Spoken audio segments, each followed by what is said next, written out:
विद्यार्थी मित्रो, सेतू अभ्यासक्रमाचा जो काही अभ्यास आहे तो आपण दररोज सोडवत असणार. याबाबत कोणत्याही प्रकारची शंका निश्चितच आमच्या मनामध्ये नाही. दररोज ज्या कृती तुम्हाला करण्यासाठी दिलेल्या आहेत त्या तुम्ही पूर्ण करत आहातच. आता आपण 12 तारखेपासूनचा जो काही हा ब्रिज कोर्स आहे त्याबाबतची माहिती आपण घेणार आहोत. 12 जुलै अर्थात 12वा दिवस, या दिवशी जे आपल्याला कृती पूर्ण करावायचं आहे, जो अभ्यास करावायचा आहे, त्यामध्ये आपल्या लेखन क्षमतेचा, त्या लेखन कौशल्याचा विकास होण्याच्या दृष्टीनं आपल्याला हा दिवस खूप महत्त्वाचा आहे.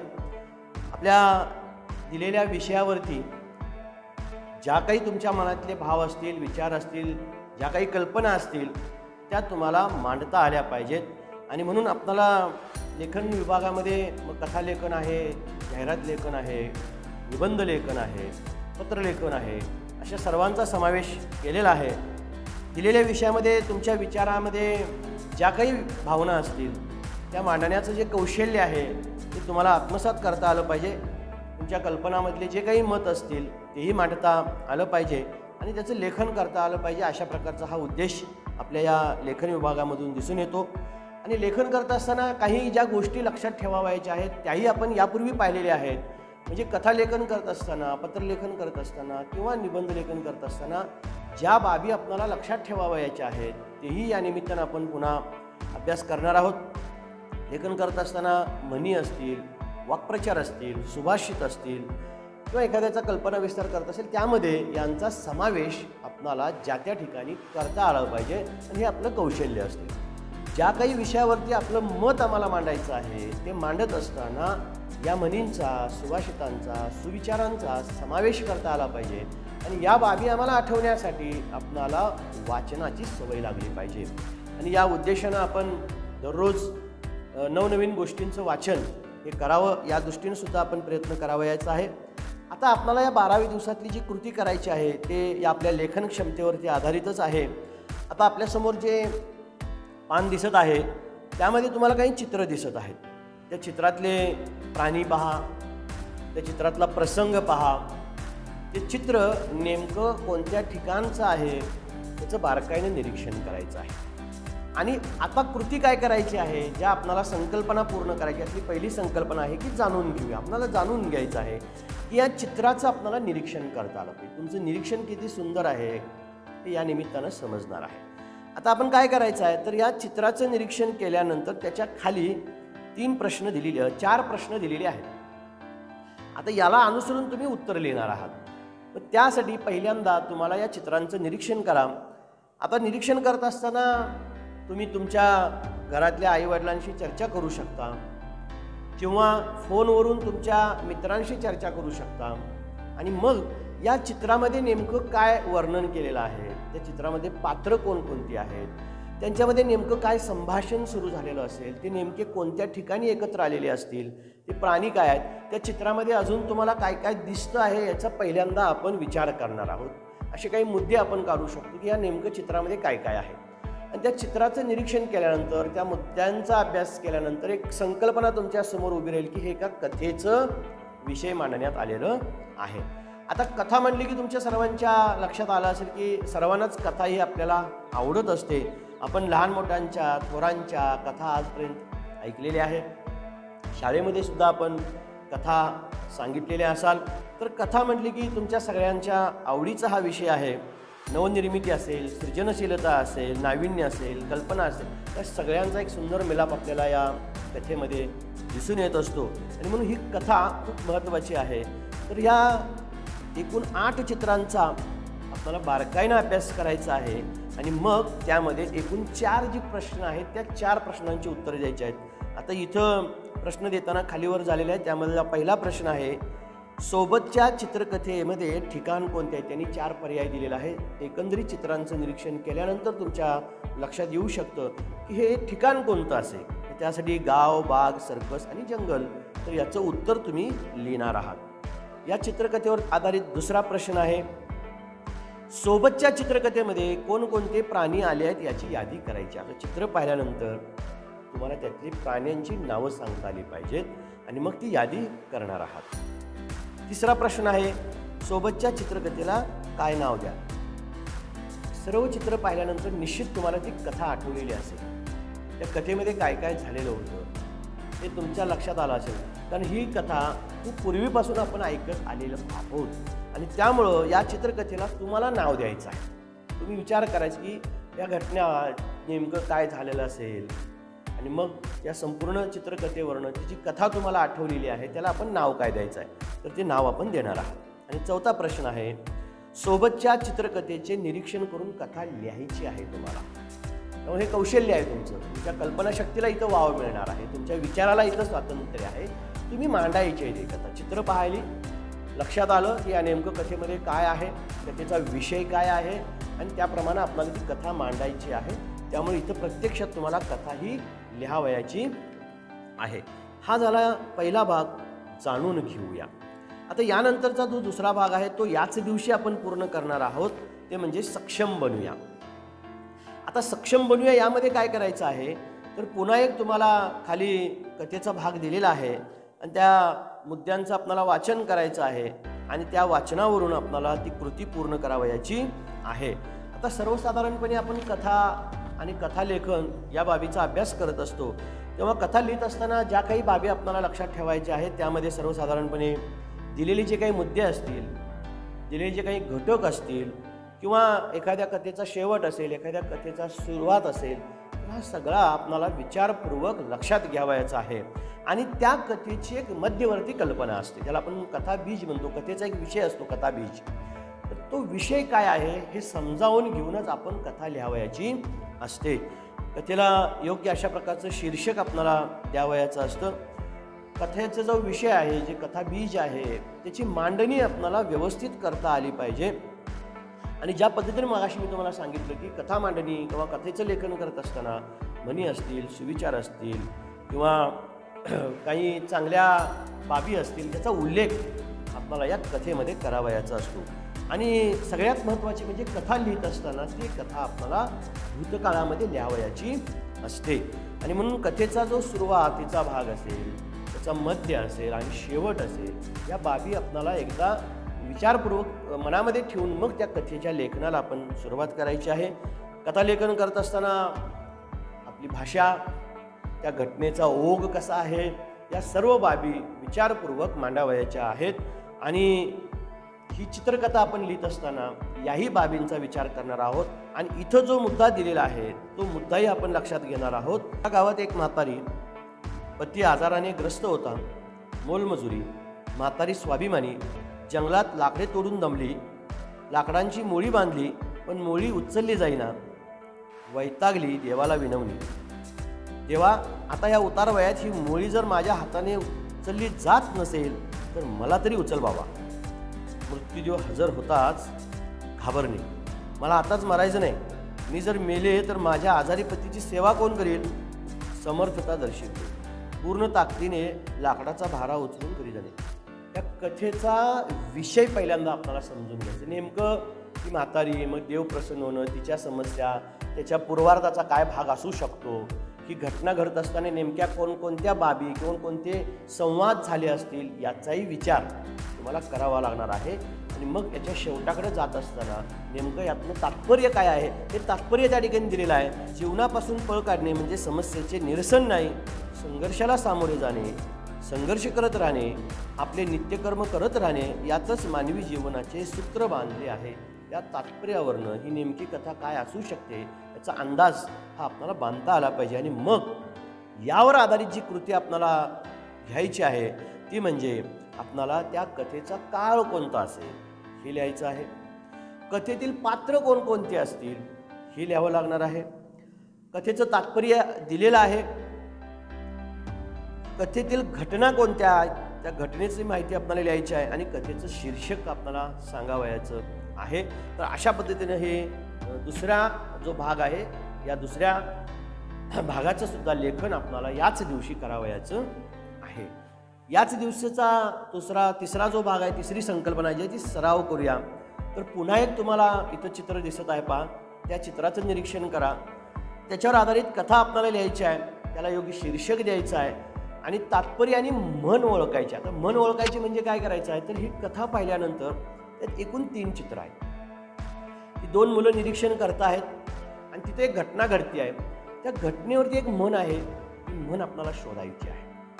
त्याला अनुसरूनच दुसऱ्या बाजूला चित्राच्या कोपऱ्यामध्ये त्याला अनुसरून जे चित्र आहेत त्याच्यामध्ये सुद्धा त्या पहिल्या चित्राचा समाविष्ट आहे, म्हणजे त्याचा संदर्भ आपण घ्यायचा आहे. आणि म्हणून ही तिन्ही चित्र पाहिल्यानंतर आपल्याला या कथेचा सारांश काय असेल किंवा ते कथाबीज काय असेल लक्षात येऊ शकतं. आणि म्हणून आता अशा प्रकारची काही चित्र आपल्याला शोधायची पण आहेत. इथं ज्या पद्धतीने चित्र दिलेलं आहे त्या चित्रावरून तुम्हाला काय करायची आहे, ती कथा लिहायची आहे. स्वतः विचार करायचे काय नेमकं घडलं असेल, ते काय बोलत असतील, त्याच्यावरून बाकी चित्र 2 चित्र जी आहेत त्याचा संदर्भ कसा जोडता येईल हे आपल्याला पाहायचं आहे. आणि मग याच्यावरची एक म्हण जी आपण वारंवार वापरत असतो ती म्हण कोणती असेल, त्या चित्राकडे पाहिल्यानंतरच तुमच्या लक्षात येईल की ती 2 मुलं जी निरीक्षण करत आहेत, निरीक्षण करत असताना तिथं काय आहे आणि काय पडत आहे याच्यावरून ती म्हण आपण तयार करणार आहोत आणि ती कथा लिहायची आहे. आता याच्यासारखी अजून चित्र तुम्हाला जर शोधता आली नेट त्या माध्यमातून तर शोधा. अजून मी 2 चित्र तुम्हाला मी इथं दाखवतो आहे, तेही पहा. याचा फक्त अभ्यास करा, याचं लेखन नका करू. फक्त ही माहितीसाठी म्हणून तुमच्यासमोर मी ठेवतो आहे की अशा प्रकारची चित्र आपल्याला मिळवता आली पाहिजेत आणि त्याच्यावरून तुम्हाला कथा लिहिता आली पाहिजे. त्याला आपण चित्रकथा असं म्हणत असतो. त्यानंतर चौथा मुद्दा आपण कल्पक होऊया या आधारानं लिहायचे आहे. सर्वसाधारणपणे आपण कथा लेखन करत असताना काय बाबी पाहतो, एक तर मुद्दे दिलेले असतात त्यावरून आपण कथा लिहित असतो. एखादी कथाबीज म्हणजे कथेचा विषय दिला जातो त्याच्यावरून तुम्हाला कथा लिहायची असते, किंवा एखादा शब्द दिला जातो त्या शब्दावरून कथा तुम्हाला लिहावी लागते. अपूर्ण कथा दिली जाते म्हणजे काय, एकतर पूर्वार्ध दिला जातो, उत्तरार्ध तुम्ही लिहायचा असतो, उत्तरार्ध दिलेला असतो, पूर्वार्ध लिहायचं असतं आणि शेवटी या सर्व पद्धतीनं तुम्हाला कथा लेखन करता आलं पाहिजे. जवळजवळ आता या सर्वच बाबींचा अभ्यास केलेला आहे आणि या सर्व प्रकारच्या कथा आपण लिहिलेल्या आहेत. आता इथं काय करणार आहोत, शीर्षकावरून कथा लिहायची आहे. कल्पक होऊया शीर्षकावरून कथा. आता कथेचं शीर्षक काय आहे, उदाहरणार्थ चतुरकावळा. शब्दावरून कथा लिहायच्या, उदाहरणार्थ या ठिकाणी दिलेलं आहे विद्यार्थी, पाकिट, मुख्याध्यापक, सत्कार. या 4 शब्दांचा विचार करायचा आणि मग याच्यावरून आपल्याला कथा तयार करायची आहे. पूर्ण स्वातंत्र्य तुम्हाला आहे. त्या कथले घटना काय असू शकते, संवाद वगैरे काय असू शकतात, नेमकं काय घडलं असेल, या सर्व बाबीला पूर्ण स्वातंत्र्य तुमच्या कल्पनाला इथं वाव मिळणार आहे. म्हणून या मुद्द्यावरून सुद्धा आम्हाला कथा लिहिता आली पाहिजे, शब्दावरून कथा लिहिता आली पाहिजे. कथाबीजावरून कथाबीज म्हणजे काय आपण पाहिलं, कथेचा एक विषय दिला जातो त्याच्यावरून तुम्हाला कथा लिहायची आहे. तो विषय आहे एकीचे बळ. एक अपूर्ण कथा पूर्वार्ध अथवा उत्तरार्ध तुम्हाला दिला जातो आणि त्यानंतर आपल्याला ती कथा पूर्ण करावयाची असते. आता तुम्हाला या ठिकाणी एक भाग दिलेला आहे, तो भाग पहा आणि त्याच्यावरून तुम्हाला ही कथा पूर्ण करावयाची आहे. म्हणजे वरील सर्व कथा आपल्याला मांडावयाच्या आहेत, लिहावयाच्या आहेत. तुमच्या कल्पनेला जशी संधी मिळेल त्या पद्धतीने आपल्याला ही कथा पूर्ण करावयाची आहे. त्याच्यासाठी तुम्ही पूरक साहित्य जे आहे ते दिलेलं आहे. दीक्षा ॲपचा वापर करू शकता, QR कोडचा वापर करू शकता, इंटरनेटच्या माध्यमातून आपण त्याचा शोध घेऊ शकता. खूप चांगल्या पद्धतीने कथेचा जो विषय आहे तो मांडू शकता. तुम्ही विचारपूर्वक या कथेच्या बाबतीत लेखन कराल अशा प्रकारची अपेक्षा या ठिकाणी मी व्यक्त करतो. हा जो 12वा दिवस आहे तो 12वा दिवस या 4 कृती आपल्याला पूर्ण करावयाच्या आहेत. त्यानंतर 13 आणि 14 या 2 दिवशी ज्या कृती आपल्याला पूर्ण करायच्या आहेत त्यामध्ये आपल्याला आपल्या विविध साहित्य प्रकार जे आहेत त्या समजपूर्वक तुम्हाला वाचता आल्या पाहिजेत आणि त्याचं मूल्यमापन कसं करायचं, चिकित्सक विचार कशा पद्धतीने करायचा आणि प्रभावी लेखन जसं आपण कथा लेखन केलं तसं कोणत्याही विषयावरचं लेखन हे तुम्हाला करता आलं पाहिजे. तर 13 आणि 14 या दिवसातला जो पहिला भाग आहे तो म्हणजे जाणून घेऊया. या अंतर्गत तुम्हाला डॉक्टर APJ अब्दुल कलाम यांनी जे आत्मचरित्र लिहिलेलं आहे त्याच्यातला एक भाग दिलेला आहे. आता या ठिकाणी आत्मचरित्र याचा अर्थ काय हेही समजून घेणं आहे. जी मोठी लोकं असतात, जी कर्तृत्ववान असतात, ज्यांनी आपल्या आयुष्यामध्ये काहीतरी नाविन्यपूर्ण काम केलेलं असते, त्यांनी आपल्या जीवनाचा संपूर्ण जीवनपट हा स्वतः लिहिलेला असतो. जे लेखन आहे तो लेखक स्वतः असतो, त्याला आत्मचरित्र असं म्हटलं जातं. असे अनेक आत्मचरित्र आहेत. त्यामध्ये काही आत्मचरित्र तुमच्यासमोर दिसत आहेत. जसं आत्ता आपण हा पॅराग्राफ बघतो आहे, डॉक्टर APJ अब्दुल कलाम यांचं अग्निपंख आहे, यशवंतराव चव्हाण यांचा. तर अशी ही जी आत्मचरित्र आहेत, ती आत्मचरित्र माणसाला खूप काही दिशा देणारी असतात. अशा आत्मचरित्रांचं सुद्धा वाचन तुम्ही सर्व विद्यार्थ्यांनी करणं महत्त्वाचं आहे. तर आता इथं जो परिच्छेद दिलेला आहे तो APJ अब्दुल कलाम यांच्या बालपणीतला हा एक परिच्छेद आहे. तर तुम्ही काय करायचं आहे, याचं वाचन करायचं आहे. आणि वाचन केल्यानंतर त्यामध्ये तुम्हाला ज्या काही बाबी विचारलेल्या आहेत त्याची उत्तरं लिहावयाची आहेत. एक म्हणजे त्या उतार्याचं निवेदक कोण आहे. निवेदक म्हणजे जो कोणी बोलत असतो, सांगत असतो, तो निवेदक असतो. तर निवेदक कोण आहे, उतार्यामध्ये कोणाविषयी सांगितलेला आहे, कोणाबद्दल हा उतारा आहे, म्हणजे तुम्ही हे समजपूर्वक वाचणं अपेक्षित आहे. आणि म्हणून कोणताही उतारा, कोणती बाब, कोणती कथा, कोणत्याही प्रकारचं साहित्य हे अतिशय मनापासून वाचलात तर खूप चांगल्या पद्धतीने त्याचं विश्लेषण तुम्हाला करता येतं. त्याच्यावरच्या कोणत्याही प्रकारच्या बाबी किंवा मुद्दे विचारले तर ते तुम्हाला सांगता येतात. आणि म्हणून या वितार्यामध्ये ज्या कोणाबद्दल हे बोललेलं आहे ते तुम्हाला लिहावयाचं आहे. लेखकाच्या बालपणीच्या कोणत्या घटनेचे वर्णन प्रस्तुत उतार्यात आलेले आहे. बालपणीच्या कोणती घटना आहे ते तुम्हाला तिथं मांडावयाची आहे. उतार्यात वर्णन केलेल्या घटनेशी संबंधित असणारी व्यक्ती कोण आहे. आता जी घटना घडलेली आहे ती घटना पहिल्यांदा समजून घ्या.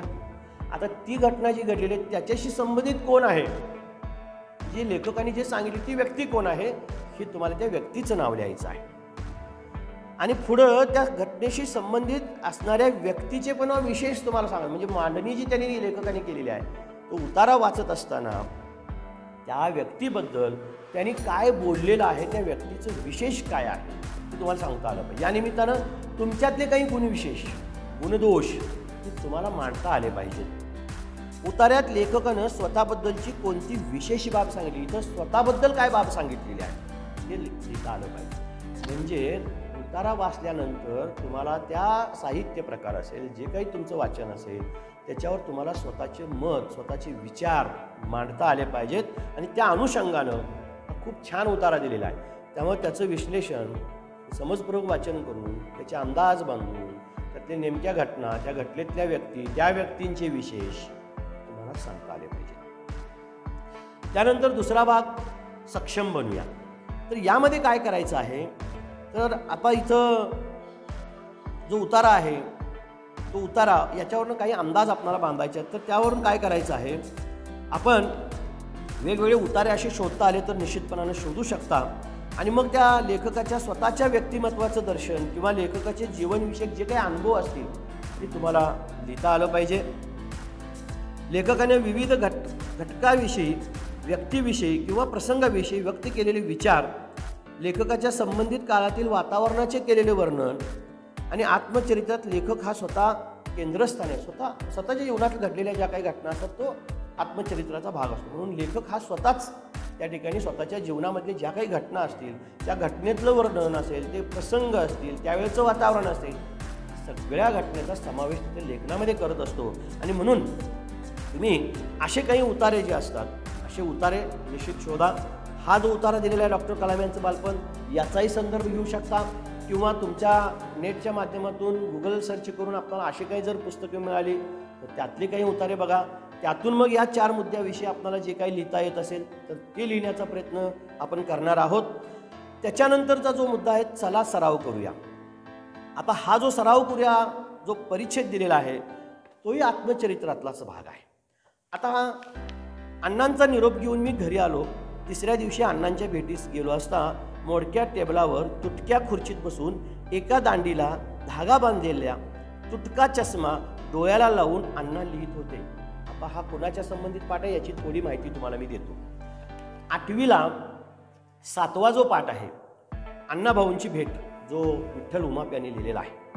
आता विठ्ठल उमाप कोण आहेत, तर एक प्रसिद्ध लोकशाहीर, लोककलाकार आणि एक सामाजिक कार्यकर्ते. विठ्ठल उमाप ज्यांचा जन्म हा 1931ला झाला आणि 2010ला त्यांचा मृत्यू झालेला आहे. तर त्यांचं जे आत्मचरित्र आहे फू बाई फू, तर त्यांच्या या आत्मचरित्रातला एक पाठ आपल्याला 8वीला अभ्यासण्यासाठी होता, तो म्हणजे अण्णाभाऊंची भेट. अण्णाभाऊ साठे जे लोकशाहीर आहेत त्यांच्या संदर्भाचा हा पाठ आपल्या अण्णाभाऊंच्या संदर्भात त्यांनी हा लिहिलेला होता आणि त्याच्यावरचा हा परिच्छेद आहे.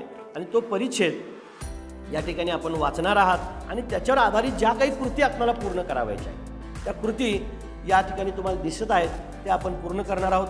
त्या लेखकाच्या जीवनामधल्या कोणत्या प्रसंगाचं वर्णन आलेलं आहे पूर्ण बारकाईनं वाचा, कोणत्या प्रसंगाचं वर्णन आहे. त्यानंतर लेखकात अण्णांच्या प्रथमदर्शनी झालेल्या दर्शनाचं वर्णन कसं केलेलं आहे ते त्या ठिकाणी लिहायचं आहे. तो तक्ता जो आहे, आकृती जो आहे तो आपण पूर्ण करणार आहोत. लेखक व अण्णा यांच्या अतूट नातेदर्शन उतार्यातली वाक्य, असं कोणतं वाक्य आहे की त्या दोघांमधलं नातेसंबंध खूप चांगल्या पद्धतीने दृढ आहे, असं वाक्य तिथं कोणतं आलेलं आहे ते तुम्हाला शोधायचं आहे. आणि प्रस्तुत उतार्याच्या आधारे अण्णांच्या स्वभाव विशेषणाचे वर्णन तुमच्या शब्दात उदाहरणासह काय अण्णांचे तुम्हाला स्वभाव वैशिष्ट्य दिसते, स्वभाव विशेष काय दिसते हे तुम्हाला इथं लिहावयाचं आहे. त्याचं उदाहरण तुम्हाला त्या परिच्छेदावरून किंबहुना तुम्ही तो पाठ इयत्ता 8वीचा वाचून बघा, तुम्हाला खूप छान समजेल की अण्णाभाऊ साठेंचं जीवन काय होतं, कोणत्या पद्धतीने त्यांनी ते संपूर्ण लेखन केलेलं. शिक्षण काही नसताना अण्णाभाऊंचं संपूर्ण जीवन हा खरोखरच वाखाणण्याजोगं आहे. त्यामुळे ती कृती आपण पूर्ण करणार आहोत. आणि शेवटची जी चौथी आपण कृती पूर्ण करणार आहोत, संकल्पना जी आहे ती कल्पक होऊया. आता इथं खूप महत्त्वाचं आहे, तुमच्या जीवनातील अविस्मरणीय प्रसंगाविषयी तुमचं मत लिहायचं आहे. तुमच्याही जीवनामध्ये अशा घटना घडतात. आता कोरोनाचा काळ सुरू आहे, कोरोनामध्ये सुद्धा खूप काही तुम्हाला अनुभव आलेले आहेत, खूप काही प्रसंग आलेले आहेत. त्याचं वर्णन करायला शिका आणि हे लेखन करायला शिका. तुम्ही तुमचं सुद्धा चरित्र हे या निमित्तानं लिहायला सुरू करू शकता. आपली दैनंदिनी जरी लिहिला तर खूप चांगल्या पद्धतीनं तुमचं चरित्र हे होऊ शकतं. तुम्ही वाचलेल्या आत्मचरित्रात्मक पाठाचे वरील मुद्द्यांना अनुसरून विश्लेषण करा. एखादं आत्मचरित्र मिळवा, हे वाचा आणि त्या मुद्द्यांच्या आधारे तुम्ही त्यातले बारकावे वर्णन जे काही दिलेलं असेल ते व्यवस्थित लिहू शकता. यानंतर आपल्या या सेतू अभ्यासक्रमातला सर्वात महत्त्वाचा टप्पा जो आहे तो म्हणजे चाचणी. एकूण 3 चाचणी आपल्याला द्यावयाच्या आहेत. त्यापैकी पहिली चाचणी आपल्याला 15 तारखेला द्यावयाची आहे. ही चाचणी जी आहे ही चाचणी आपल्याला स्वतंत्र तावावरती लिहावयाची आहे. त्यावरती तुमचं नाव, विषय, इयत्ता, पूर्णपणे सगळी माहिती आपली तावावरती असणं महत्त्वाचं आहे. बाकीचे जे कामकाज आपण करतोय ते साध्या कागदावरती साध्या वहीमध्ये तुम्ही करत असाल किंवा काही विद्यार्थी याचं झेरॉक्स काढले असतील त्याच्यामध्ये लिहित असतील, पण ही जी चाचणी आहे ही मात्र तुम्हाला स्वतंत्र कागदावरती लिहून शाळेमध्ये जमा करावयाची आहे. आता इथं लिहित असताना काय करायचे आहे ते पण आपण पाहूया. आता पहिली जी कृती आहे, पुढील उतार्याच्या आधारे सूचनेनुसार कृती करायची आहे. 7 गुणांसाठी हा प्रश्न आहे. आता इथं जो तक्ता दिलेला आहे तो तक्ता आपण जसाच्या तसा काढणार आहात आणि त्याच्यामध्ये उत्तर लिहिणार आहात. दुसरा जो प्रश्न आहे, तुलना करा जंगली प्राणी, पाळीव प्राणी. आता यातला फरक तुमच्या लक्षात येतो. जंगलामध्ये राहणारे आणि जे व्यक्ती पाळत असतात, माणसांच्याद्वारे पाळल्या जाणारे जे प्राणी पाळीव प्राणी असतात, असा तो तक्ता करायचा आहे. हा जो उतारा दिलेला आहे तो उतारा लिहिण्याची आवश्यकता नाही, हे सर्वात महत्त्वाचं आहे. त्यानंतर स्वमत, जंगल भ्रमंती यावर तुमचे अनुभव कथन करा. जंगल भ्रमंती म्हणजे तुम्ही जंगलामध्ये फिरायला गेलेला आहात, ते सहलीच्या निमित्तानं असेल, वनभोजनाच्या निमित्तानं असेल किंवा पावसाळी वर्षा सहल ज्याला आपण म्हणत असतो त्या निमित्तानं असेल, पूर्वीचा अनुभव असेल तरी चालू शकतो. तर त्या निमित्तानं तुमच्या अनुभवाचं विश्लेषण तिथं मांडायचं आहे, त्या अनुभवांचं कथन हे करायचं आहे. त्यासाठी 3 गुण आहेत. म्हणजे एकूण आपल्याला 7 गुणांची ही पहिली कृती पूर्ण करावयाची आहे. पहिला प्रश्न, दुसरा प्रश्न आणि तिसरा प्रश्न हा एवढाच लिहायचा आहे, उतारा लिहायची आवश्यकता नाही. इथं ही कविता लिहावयाची आवश्यकता नाही. जशी आकृती त्या ठिकाणी दिलेली आहे तशी आकृती मात्र तुम्हाला काढायची आहे. कवितेत कोणत्या चांगल्या गोष्टी सांगितल्या आहेत तो तक्ता त्या पद्धतीनं काढा. आणि खालची जी आहे ती कविता जी आपण 5वीला अभ्यासलेली आहे, तापी काठची चिकन माती ओटा तरी बांधू ग बाई, ही कविता पूर्णपणे वाचा आणि त्यावर आधारित त्या गोष्टी कोणत्या कोणत्या आहेत त्या चांगल्या गोष्टी तुम्हाला तिथे लिहावयाच्या आहेत. काव्य सौंदर्य, आता आपण कवितेचं रसग्रहण जे आहे ते रसग्रहण करत असताना त्यातलं काव्य सौंदर्य हे तुम्हाला लिहिता आलं पाहिजे. आणि काव्य सौंदर्यामधल्या ज्या काही बाबी असतील त्यामधलं तापी काठची चिकन माती ओटा तरी बांधू ग बाई, असा ओटा चांगला तर जातं तरी मांडू ग बाई, या काव्यपंक्तीतून व्यक्त होणारे विचार सौंदर्य, तुम्हाला काय विचार त्यातनं मांडले ते विचाराचं सौंदर्य काय आहे ते तुम्हाला लिहावयाचं आहे. आणि मग तिसरा जो प्रश्न यातला आहे तो व्याकरणावर आधारित आहे की दिलेल्या ओळीतील अलंकार जो आपण यापूर्वी अभ्यासलेला आहे, मागील वर्षीच्या गृहपाठच्या वहीमध्ये सुद्धा तुमच्या त्या अलंकाराच्या बाबतीतल्या जे काही प्रकार असतील, उदाहरणं असतील तेही आपण पाहिलेलं आहे. तर यावरच्या ह्या ज्या ओळी दिलेल्या आहेत त्यातला अलंकार ओळखायचा आहे. उपमेय म्हणजे काय आणि उपमान म्हणजे काय ही उत्तरं तुम्हाला लिहावयाची आहेत. अशा प्रकारे हे 15 मार्काची चाचणी स्वतंत्र कागदावरती लिहावयाची आहे. ते लिहित असताना मात्र आपण कोणत्याही प्रकारची चर्चा न करता स्वमत म्हणजे स्वतःच आपण ह्याची उत्तरे लिहावयाची आहेत. अशा प्रकारची चाचणी आपण 15 जुलैला पूर्ण करणार आहात. यानंतर 16 आणि 17 वाचन आपलं आणि लेखन श्रवण या बाबतीतच हा भाग आहे. काही तुम्हाला साहित्य प्रकार जे असतात त्या साहित्य प्रकाराच्या ध्वनिफिती ज्या आहेत, आत्ता आपण जर गुगलवरती सर्च केला तर अशा काही कथा तुम्हाला ऑडिओच्या स्वरूपामध्ये उपलब्ध आहे. तर ते तुम्हाला शोधता आलं पाहिजे. एखादी कथा टाका. एखादा वक्ता जो असतो तो वक्ता, त्या वक्त्याचं नाव जर तुम्ही सर्च केला तर तेही तुम्हाला यूट्यूबवरती खूप चांगली व्याख्यानं, चांगल्या कथा त्या ऐकायला मिळतील. इसापनीतीच्या कथा तुम्हाला खूप चांगल्या पद्धतीने ऐकता येतात. अशा काही तुम्हाला ध्वनिफिती शोधता आल्या तर ते शोधा आणि ते ऐका. त्यावरती तुम्हाला काही गोष्टी पूर्ण करावयाच्या आहेत.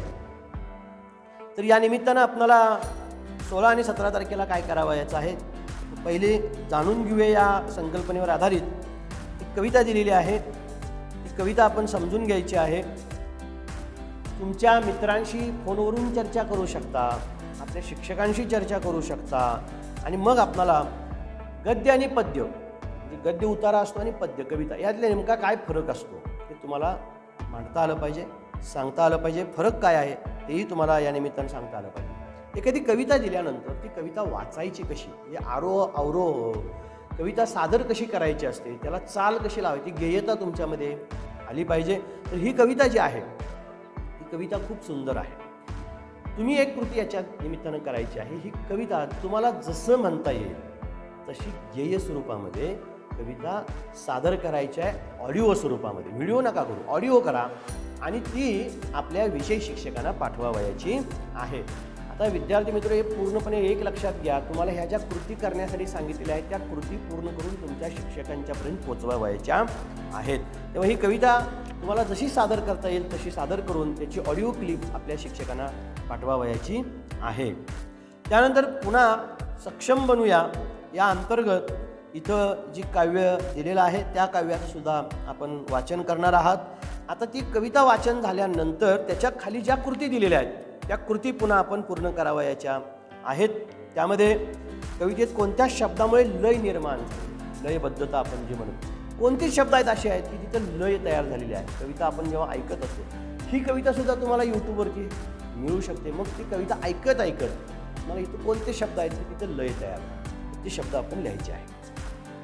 कवितेत कवी कोणाशी संवाद साध, कविता लक्षपूर्वक ऐका, पुन्हा तुम्ही वाचा, वाचल्यानंतर समजून घ्या आणि मग त्यामध्ये कवी कोणाशी संवाद करत आहे तिथे तुमचं उत्तर सापडणार आहे.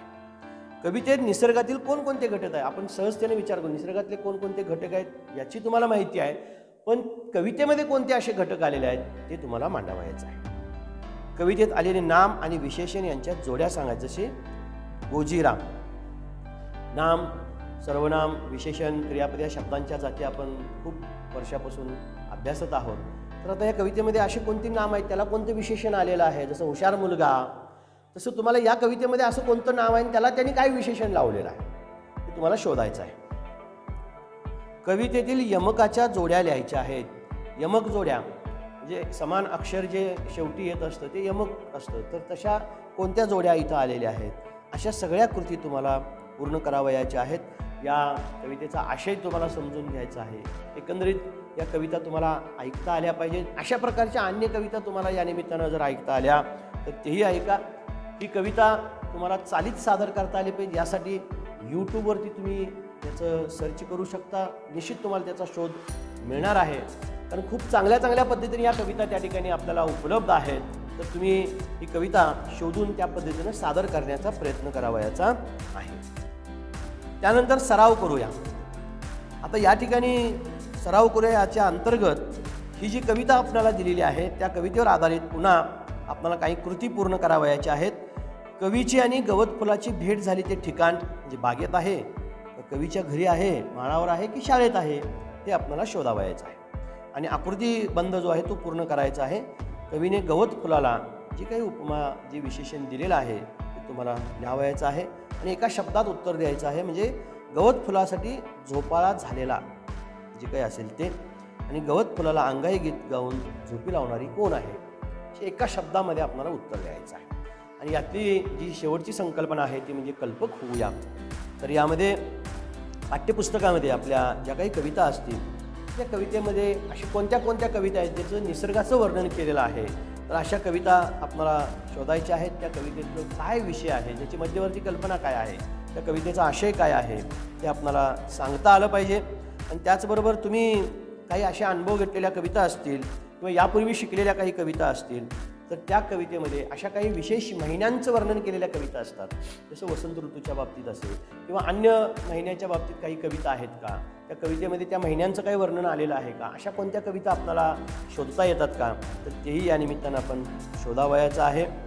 अशा दोन्ही प्रकारच्या कविता आपण जेव्हा पाहतो तेव्हा या कवितेमधले काही असे निवडक शब्द घ्यायचे, काही शब्द तुम्हाला जे वाटतात ते शब्द घ्यायचे आणि ते शब्द घेऊन आपण स्वतः ती कविता तयार करण्याचा प्रयत्न करायचा. तुम्हाला स्वतः आपण काही वेळेला वर्गात प्रयोग पण केलेला आहे की काही शब्द घेऊन त्या शब्दावरून तुम्हाला कविता तयार करता आली पाहिजे. तुम्ही जर विचार केला खूप छान कविता तुम्ही स्वतः लिहू शकता, एका शब्दामधून, एका वाक्यामधून किंवा एखाद्या विषयावरून तुम्हाला कविता लिहिता येऊ शकते. फक्त आम्ही विचार करताना त्या पद्धतीनं केला तर खूप चांगल्या कविता आपण मांडू शकता. तर अशा पद्धतीने निसर्ग दृश्याचं असेल, निसर्गचित्र असेल तर ते निसर्गचित्र किंवा एखाद्या श्रावण महिन्याचं असेल तर अशा या कवितेवर आधारित तुम्हाला काही शब्द शोधायचे आहेत आणि तुम्ही स्वतः कविता तयार करायची आहे. म्हणजे ही कल्पकता तुमच्यामध्ये आली पाहिजे. त्यासाठी तुम्ही इयत्ता 3च्या बालभारती पुस्तकातील काही बोलणारी नदी किंवा आम्ही कविता करतो, मधमाशीने केली कमाल, असे काही पाठ आहेत. आता आपल्याला PDF स्वरूपामध्ये इयत्ता 1पासून 12वीपर्यंतची सगळी पाठ्यपुस्तकं उपलब्ध आहेत. तर तुम्ही 3चं हे पाठ्यपुस्तक बघू शकता, 4थीचं बघू शकता. दीक्षा ॲपवरती खूप चांगल्या पद्धतीने याची मांडणी केलेली आहे, त्याचा संदर्भ घेऊ शकता आणि तुम्ही स्वतः एखादी कविता तयार करू शकता. तर ही कविता आपण या निमित्तानं करावी. यानंतर आपल्याला 18वा दिवस म्हणजे 18 जुलै या दिवशी जे काही करायचं आहे ते आपल्याला करायचं आहे. आपल्या पाठ्यपुस्तकातील काही घटक आहेत त्या घटकावरती आधारित आपल्याला त्याचा शोध घ्यायचा आहे. रसविचार 9वीला पण आपण याचा अभ्यास केलेला आहे. 9 प्रकारचे रस जे आहेत ते रस, त्याचा अभ्यास या निमित्तानं पुन्हा करायचा. मागील वर्षी तुम्हाला या संदर्भाचा जो व्हिडिओ पाठवलेला होता तो शोधा, ते पुन्हा एकदा ऐका. किंबहुना आपल्या पाठ्यपुस्तकामध्ये इयत्ता 9वीच्या पाठ्यपुस्तकामध्ये सुद्धा रसविचार त्याच्यावरचा गृहपाठसुद्धा तुम्ही लिहिलेला असाल, ती कृती पण पूर्ण केलेला असाल, तर या निमित्तानं अभ्यासून घ्या आणि त्यावरून तुम्हाला याचा अभ्यास करून ही कृती पूर्ण करायची आहे. तिथं काही चित्र जे आता मोबाईलच्या जमान्यामध्ये प्रत्येकाकडे मोबाईल आहे, तर आपण जेव्हा एकमेकांशी संवाद साधत असतो, चॅट करत असतो, तर तिथं काही हे इमोजीस दिसतात, तिथं ही चित्र दिसत असतात.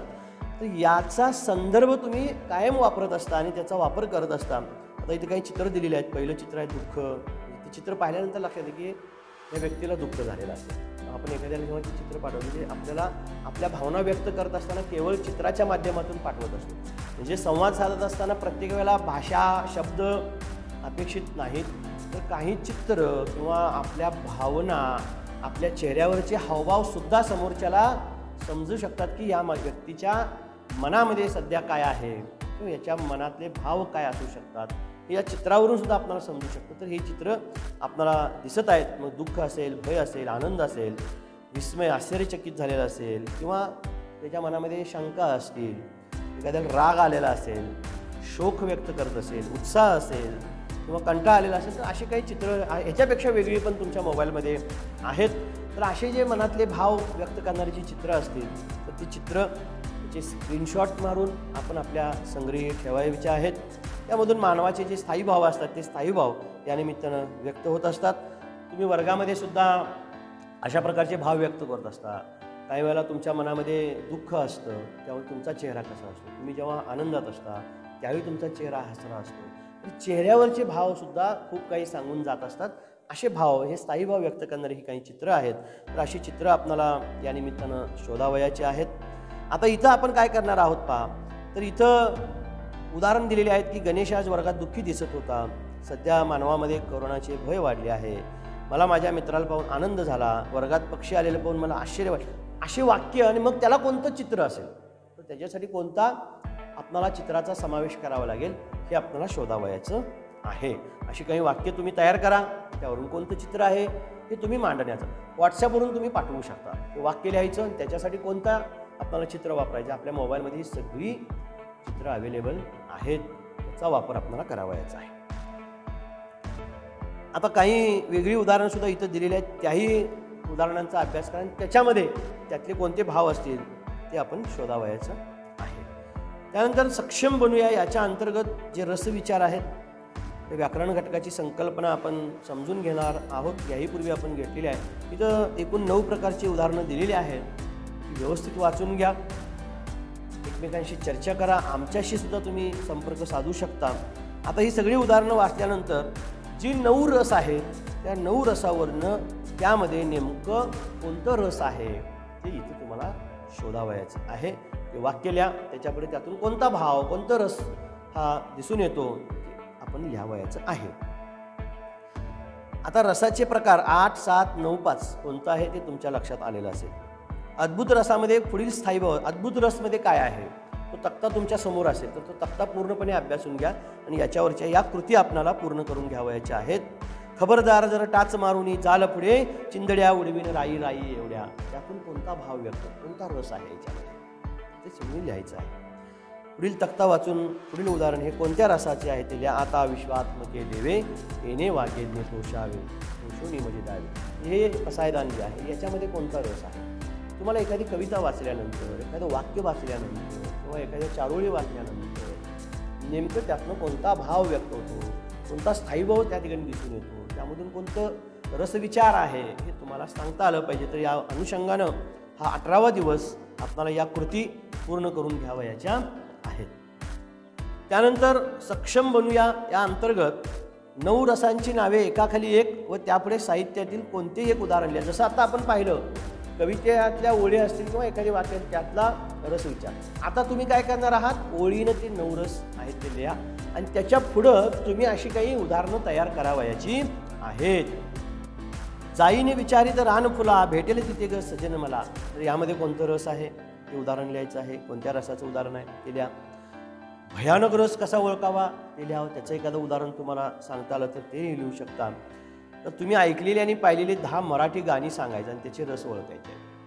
काही गाणी आपण ऐकत असतो, मराठी गाणी आपण ऐकतो, त्यातली काही अशी गाण्याच्या 2 ओळी आपण लिहू शकता. त्यामध्ये कोणता रस आहे कोणता रस विचार आहे तेही तुम्हाला मांडता आलं तर तेही आपण आपल्या वहीमध्ये पूर्ण करून ठेवायचं आहे. आणि शेवटची कृती आपण करायची आहे ती म्हणजे कल्पक होऊया. तर आता आपल्या पाठ्यपुस्तकामध्ये ज्या काही कविता आलेल्या आहेत त्या कविता कोणकोणत्या रसामध्ये आहेत ते पाठ्यपुस्तकातच लिहून ठेवा. तुम्ही 10वीची पाठ्यपुस्तकं तुमच्याजवळ उपलब्ध आहेत तर त्या पाठ्यपुस्तकामध्ये आपल्याला जेव्हा कवितेचं रसग्रहण करायचं आहे त्यावेळेला सुद्धा त्याचा उपयोग होऊ शकतो. तेव्हा तुम्हाला त्या कविता कोणकोणत्या रसामध्ये आहेत त्याचा शोध घ्यायचा आहे तर तेही पाठ्यपुस्तकामध्ये लिहू शकता. कवितेप्रमाणे आणखी कोणत्या साहित्यामध्ये रस आढळतात तेही लिहा. काही वेळा काही वाक्यामध्ये सुद्धा रस येऊ शकतात तर तेही तुम्हाला जर लिहिता आलं तर ते लिहून ठेवा. यूट्यूब विकिपीडिया याचा वापर करून अधिक माहिती मिळवू शकता. व्याकरणाच्या पुस्तकाचा वापर करू शकता. तर आपल्याला 18 तारखेला रसविचार यावर आधारित या पूर्ण कृती करावयाच्या आहेत. निश्चित तुमच्या कल्पनेला खूप मोठी वाव आणि संधी दिलेली आहे. या निमित्तानं तुमच्या स्वत्वाचा तुम्हाला शोध घ्यायचा आहे. या निमित्तानं तुम्हाला स्वतःचे विचार मांडावयाचे आहेत. स्वतःच खूप काही चांगल्या कृती या निमित्तानं पूर्ण करायच्या आहेत. त्यासाठी तुम्हाला वाचन करावं लागणार आहे. आणि या ब्रिज कोर्सच्या माध्यमातून तुमच्या सर्वांच्या लक्षात आलं असेल की खूप मोठी एक संधी तुम्हाला मिळालेली आहे. अभ्यास नाही असं न म्हणता खूप काही अभ्यास या निमित्तानं तुम्हाला करावा लागणार आहे. तेव्हा सोमवारपासून ते पुढील रविवारपर्यंत आपण या सर्व कृती पूर्ण करणार आहात. तेव्हा या सर्वच कृतीमध्ये कोणत्याही प्रकारची अडचण आली तर तुम्ही तुमच्या मित्रांशी चर्चा करा, आईवडिलांशी चर्चा करा, आमच्याशी चर्चा करा. पण कोणत्याही कृतीमध्ये एखादी कृती जरी तुम्हाला समजली नाही तर निश्चित फोन करून विचारू शकता आणि आपल्या या सर्व बाबी या निमित्तानं आपण पूर्ण करणार